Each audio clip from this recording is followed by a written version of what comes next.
আসসালামু আলাইকুম ওয়া রাহমাতুল্লাহ। আসসালামু আলাইকুম ওয়া রাহমাতুল্লাহ। ওয়ালাইকুম আসসালাম। এই ভাই আলহামদুলিল্লাহি রাব্বিল আলামিন।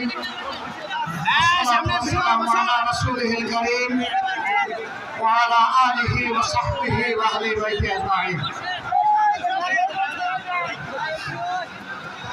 চলমান আন্দোলনের আরে হুজুর বসো। দলের উদ্যোগে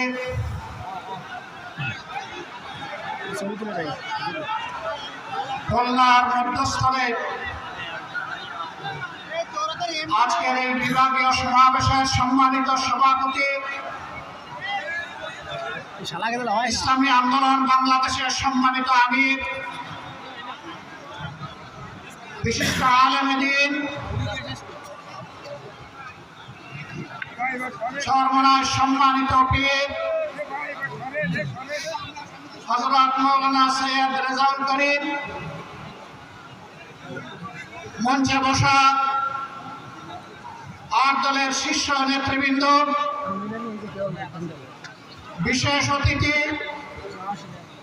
অতিথিবৃন্দ, বিভাগীয় নেতৃবৃন্দ, স্থানীয় নেতৃবৃন্দ, খুলনার আপাম জনগণ, ভাই ও বোনেরা, আল্লাহ তাবারক ওয়া তাআলা শুকরিয়া আদায় করছি। সবগুলা সামনে দেবে না। আল্লাহর দ্বীনের প্রয়োজনে, বাংলাদেশের মানুষের মুক্তির প্রয়োজনে আল্লাহ তাআলা 8টি ইসলামী এবং দেশপ্রেমিক দলকে একত্রিত হয়ে যুগের চ্যালেঞ্জ গ্রহণ করার তৌফিক দান করেছেন। আলহামদুলিল্লাহ। ইতিমধ্যে বিশেষ অতিথি সহ ভালোবাসার জন্য সম্মানিত অতিথিবৃন্দের নেতৃবৃন্দের মুখ থেকে আপনারা গুরুত্বপূর্ণ বক্তব্য শুনেছেন।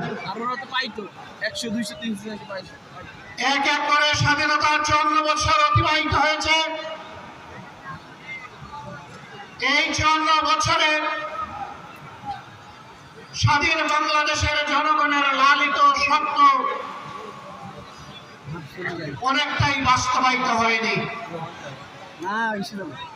দৃশ্যমান কিছু উন্নয়ন সাধন হয়েছে, আমরা তা অস্বীকার করব না। এই বৈধ কাঠামোগত উন্নয়নই একটি জাতির আসল উন্নয়ন।